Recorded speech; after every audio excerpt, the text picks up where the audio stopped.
they almost got there. The Carolina Panthers almost with an incredible comeback. Yeah, I mean, because nobody ever recovers an onside kick nowadays because you got to tell the other team, and it just doesn't happen. But they did, and I want to get into this week 2 after week 1 just didn't look great. Let's just be honest. Yeah, it was tough. It was tough. It was. But what I saw, and I obviously. I'm going to lean into you on this. Oh, Lord. I saw a different Bryce Young after a couple of bad miscues early. They didn't quit. No, they did. At all. That's the part that I love. But some of the things that Bryce Young did was momentum killers. Mm-hmm. I was trying to figure out at one point during the game, I was sitting there and I was saying, when I was a football player, what would I anticipate these next couple of days will be in the facility? Does that go through your head post game? That night, Sunday night? What are my next couple days going to be? Yeah, it would be, I'm going to get overcoached. Nothing is going to be overlooked and everything will be criticized. And I remember Foxy used to get in our ass, bro. John Fox, with that horse ass voice, hey! Just thinking about it. Right? When I was thinking about it, Foxy would say, we aren't a good enough team to give a 10-point head start to the opposing team. And I was like, and when I was a football player, I'd be like, the hell are you talking about? But now I've gotten older and realized this game is about inches and yards and seconds and angles, but it's also about taking care of the football. It's preached in every building, Steve. And there's a reason every week, every year, it's the most talked about stat and or so whatever you you want to talk about. cannot start the game off that shaky. True. It just doesn't work. And you can't really start it off with Bryce Young in this community because they already think that his height is a disadvantage. They already think that they picked the wrong guy. They already believe he can't play. But I don't know if he can or can't play. Okay. Because there are so many things going on that it's hard to just pin it on one person. Great example. This now will be 7 straight games. The defense has allowed 200-plus yards of rushing. No, they stopped that in this game, you mean? Oh, I'm sorry, yeah. But yeah. They had 7 straight. That's not on Bryce Young. I mean, they've had 7 straight leading into this game. 7 straight games allowing 200-plus yards rushing. The last time I checked, that ain't a Bryce Young tackling. I don't think you want Bryce Young tackling, but yeah. No. But what is a Bryce Young thing is taking care of the football. Mm-hmm. Right? Mm-hmm. What is not a Bryce Young is dropping a pass or catching a ball at the first down and getting behind the line of scrimmage. I mean, getting behind the first down because you are trying to run. And let me go on Xavier Legette. This community is talking so bad about him. And let me tell you, go back and look at my breakdown. I don't have a problem with Xavier Legette. But I did say you have to be okay with which Xavier Legette you're drafting. Are you drafting a 1,200-plus yards, his only time in his college career? Or are you drafting the young guy who's been through a lot of off-the-field tragedies that are not his fault, where he caught, I think his freshman year, his second year, he didn't have over 50 receptions. And I said somewhere in the middle is where he's going to be. But somewhere in the middle where he's going to be is hard to hear because you hear first-round draft pick. Yep. And Xavier Legette is learning football the same way all these other guys are learning football. Malik Neighbors was in a unique situation. He's a different type of player than Malik Neighbors. but you want to compare based off, well, he was in the first round. He was in the first round. Why isn't he balling like him?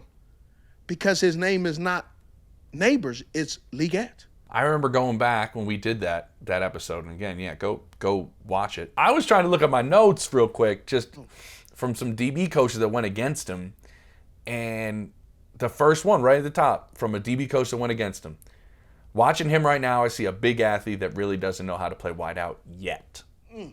Bryce drops a dime to him against KC, he drops it. Eagles in cover 0, he gets on Slay's toes, and he can't finish. And I remember talking to another coach. Hold on. Before you say it, I'm not calling him Jerry Rice, but Jerry Rice was not Jerry Rice's rookie year. Exactly. And I think listen, he is part of this group of players in the league that are inappropriately maybe scrutinized for not developing like that because some other guys have.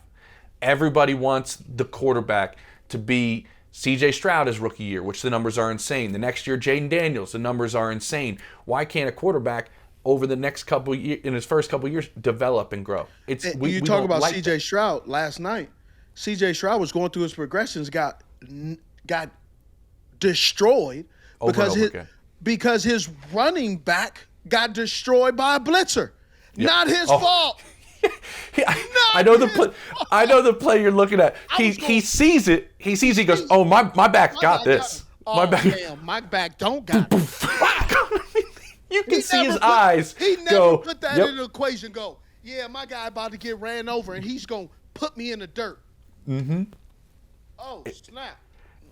Exactly correct. Exactly correct. And there's these receivers that have come in, Malik Neighbors, Brian Thomas Jr., these guys who have come in and just balled right from the jump. And it's like, no, there's also guys that are gonna be good. It's gonna take them a minute. Like Jamar Chase. Jamar Chase was the preseason. He dropped so many footballs, and then he comes back out there and barely had a drop the first couple of weeks. Mm-hmm. Mm-hmm. It's a great point. You never know. That's why you keep playing and you keep coaching and you keep learning chopping and you keep wood. growing. Yes. Exactly. But it still doesn't seem there. I'm curious if just as you're trying to help him along and you have Tep, and we'll talk about him in a second, is the addition, and as I watch this game, like the addition of a player like Hunter Renfrow help the group, Steve? Just because it seems like Bryce is comfortable going to him. Yeah. Seems like he knows where he's going to be. Seems like he's kind of in the offense to help Bryce. So Hunter Renfrow or a veteran who fits the room and a personality helps the room when you're not playing football. It helps the room when you're in there. He goes, "Hey man, do you understand what coach is saying? Hey Hunter, I didn't really understand this. Can you help me?" And then there's the element of, I can give you all the tools, but you got to apply them in the game, and you have to figure out when to apply them. That's a good way to put it. Right? And you only can figure that out trial and error. Victor Cruz. Mm-hmm. I watched him run a route one time out of the slot. Man, I plagiarized that route so bad. Stole it. Yeah. And told Victor, I said, bro, I watched you. It was a while back. I told him when he was still playing, I watched a play against such and such. And I said, man, I used that. He looked at me and said, really, Steve? I said, yep. Mm-hmm. I said, but I ain't giving you credit. Thank you. Right. So my thought is, you can expect XL to all of a sudden be something that, let's be honest, he really wasn't going to be off the bat. Now, overall, he's probably going to be a hell of a football player. If he can get the mentals down, if he can calm the voice in his head. Because right now, this is the biggest issue you're going to have from any football player. Rookie, second year, fifth year, or he's going to be retired in 2 years. Okay. What is the loudest voice in your head saying? and how much are you listening to it? And depending on the day, that can help you or hurt you, right?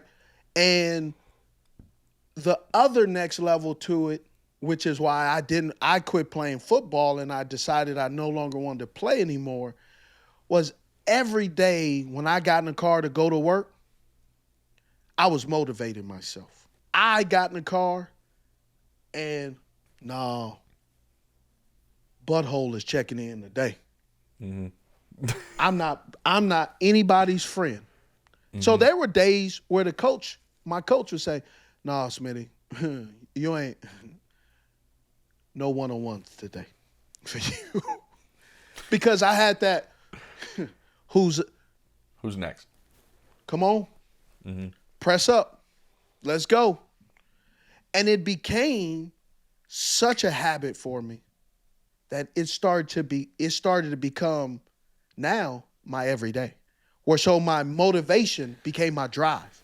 And then my drive became my deficiency because I was rarely able to shut it off because I was so on performing that I wasn't able to enjoy the process and enjoy what I was experiencing, which is my childhood dream. I get that, but it helped you be great. Yes, but it also hurt me in other areas. True, and that's deep.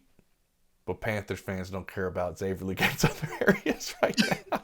Well, here's the other part too that I did used to say when I was playing before I ran out of the tunnel. It started about my 5th year in the league. Nobody cares what personal things you got going on.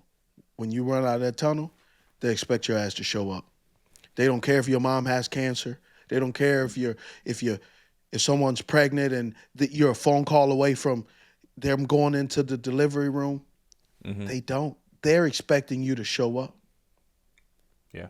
And that's really tough for these young men today, where everything's predicated in college on how do you feel. True.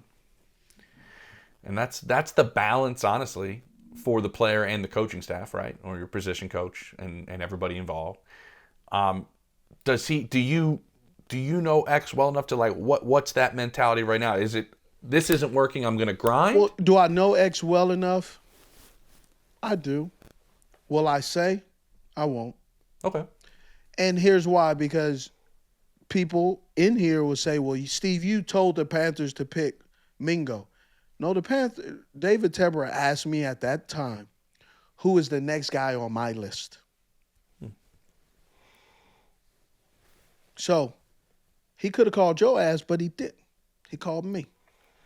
But here's the thing. Just like Mingo, he played a totally different position in college. And you don't really know what a player is made of until you get him in a building and you're around him and he starts to lower his defenses and you start to see who he really is. You start to know what is his likes, what is his dislikes, what are his good habits, what are his bad habits. You have to go through that, and a lot of times you don't find that out till later. True. Right? We're all on our best behavior in the beginning. And so let me tell you about T-Mac. I love how he showed up week 2. Bro, I saw that and I reran and I said, okay. Yeah. Yeah. And what play am I talking about? Runs a little comeback or a little quick out. Bang. Turns around.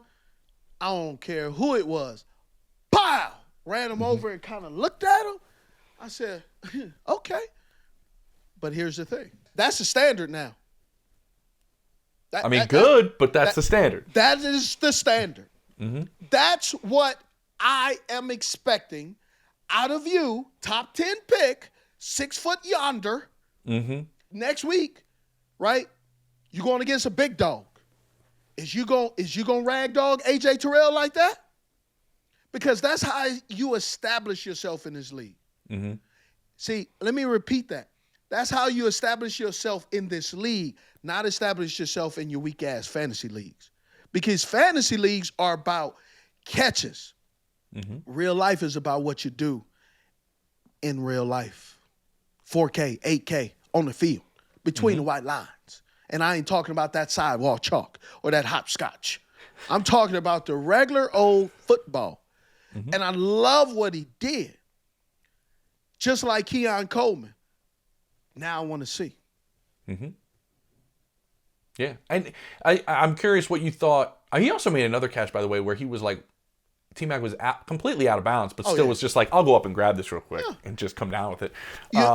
So I see T-Mac and I go, wow, he can catch the football. Mm-hmm. But what we saw Sunday, him running over somebody, I haven't seen that on a consistent basis in his college film. Got a little excited. But now he has to be on his P's and Q's, just like Patrick Mahomes. Now people know when he go to the sideline, he's ready to punish somebody. Mm-hmm. I like it. So what happened when the coverage kind of shifted second half as he was rolling and he's getting a little more attention? What do you do as a receiver? Because Bryce had to start going some other places with the football. Those guys get paid too. Totally. They started coming back, so they was like, hey, man, we got to make some adjustments. Yeah. And so I'm saying, do you change what you can't change what you're doing? Well, if you're you T-Mac. say you don't, but mentally you're like, hey, bro, I was eating in the first half. Mm-hmm. Man, I'm getting hungry. My stomach's growling. And then Bryce is like, man, they're putting somebody over the top. Yeah. Hey, man, I need some pigskin. Yeah. I need some of that swine. Is that when, as a play call, you should try to get somebody an easy one? Like try to get... Yeah, because if you don't, you start to force and do things out of character that all of a sudden now you try to make the home run catch, and that's where mistakes start to happen. Gotcha. That's where you get loosey-goosey with the football. Okay. All right, so is this a step in the right direction, Steve? Is this... For who? For the Panthers. Oh, yeah. I think we've seen 2 games in a row for T-Mac now that he is building something on film for defenses that they need to be concerned about. Yes, I agree. And I think that's the cat and mouse game, right? It's going to be now how do the Panthers find new ways to get him open, or how does he keep adjusting, and how does Bryce find ways to still get him the football? That's going to be the fun growth of him individually. But what did we see from Bryce, this team? Like, is this a... What I saw... There's no moral victories in the NFL by any stretch. Not at all. What I did see is some fight and no quit. Okay.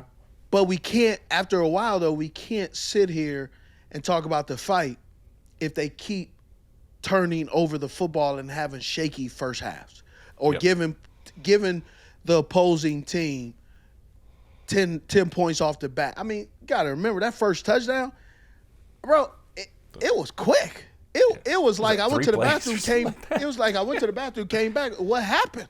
Mm-hmm. Yeah, it was. You can't do that. That's when problematic. And here's why it's a bigger issue. Because in week 1, there were some mistakes made by Bryce. Fumble, interception, some bad decision making. And then you have this starting off soon as the game start, you go, here we go again. And here we go again is such a psychological thing for a team. Mm-hmm. You start to doubt, can we win this game? And you start to anticipate, all right, when we going to trick this off? When is the real screwed up team going to show up? Those thoughts are inevitable sometimes. Yes. Yeah. You're waiting for the other shoe to drop. Mm-hmm. That's never good. Well, we'll see if they can flip it. They ain't got a choice, man. They have this I-85 battle right there, Atlanta's D-line. They for real. They are for you talking about upgrading in a minute. They went from Southwest to straight up Delta. That quick, first class. Way to use the Atlanta reference with Delta. It is funny because I was looking it up. They have not been a top 10 team in sacks in 20 years. They have not been... That's crazy because you remember they had they had John Abraham and all those players, man. They had some ballers. They did. It's been so bad getting after the quarterback. And now you got Carolina's got 2 offensive linemen on IR now, so it's going to be tough able to sledding return though, so it's true. I'm talking about Sunday. So here's the thing though, when you look at the situation, though, some of the O linemen that are IR, that also gives you an opportunity like a K Mays. He was brought in because they felt that he was going to be a backup that eventually would take over the starting role. So now you get an opportunity to find that out. And by finding that out, you get to check off a box for next year's draft. Hey, do we need a starting center? Hey, a lot of times you're trying to figure it out on the fly, and you get a chance to here. Yeah. You know, that Atlanta D-line gave J.J. McCarthy a sprained ankle in between his ears, I think. You ain't right. To bring it full circle is the Carolina Panthers are trying to figure out how to be competitive. And when you talk about being competitive is not going to the playoffs this year. Competitive is let's position ourselves to be able to add more depth with the 5th through 7th round, get some free agents that level us up, and then use the first 4 draft picks to add what we know we need at a cheaper price. Can I give a perfect example? Do tell. The team that just beat them. This is what Arizona has done the last 3 years. And then this is year 3. And what'd they do? They went out and got sweaty. They went out and made some free agent moves. They couldn't make free agent moves. I remember spending some time with them this summer, Steve. They couldn't make moves over the previous 2 years. We're not there yet. We can't waste free agent money because on a pass rusher, we're not going to be winning any games. Wow. This guy's not going to be. You talking about self-aware. Good. Right, but you know what I'm saying, right? That's You go out and get good, a closer when you need to close out games. So they felt what they do. They built it the right way. They get they get top 5. They get a left tackle. Left tackle's great. They go out and get the receiver. They go out and get the receiver in the top. Like they've built this the right way. They also have some young receivers. Wilson is doing good. 100% right. Deutsch, he doesn't get enough credit. He's an excellent route runner, bro. Great route runner. I love the way he runs routes. He gets overshadowed. You drafted and developed the tight end, who's outstanding. Oh, so Trey McBride. It's a dog. So if you ask them, they built a reputation. And if you talk to teams, and they kept losing games, but teams were like, they were losing. I did not like playing the Cardinals. That was what was said around the league. Like they're physical, they don't quit. We saw that from the Panthers here. They don't quit. You don't go away. And guess what? You build it, and now you look where they're at. Would they have 4 wins? Then they doubled it last year to 8 wins in the second year with Gannon. Now you look where they're at. They're 2-0, and they're looking to try to get into the playoffs as kind of a wild. Like, there's a process to this. Carolina can follow exactly what Arizona did, over these first 2 years into the third year, and make sure you got it.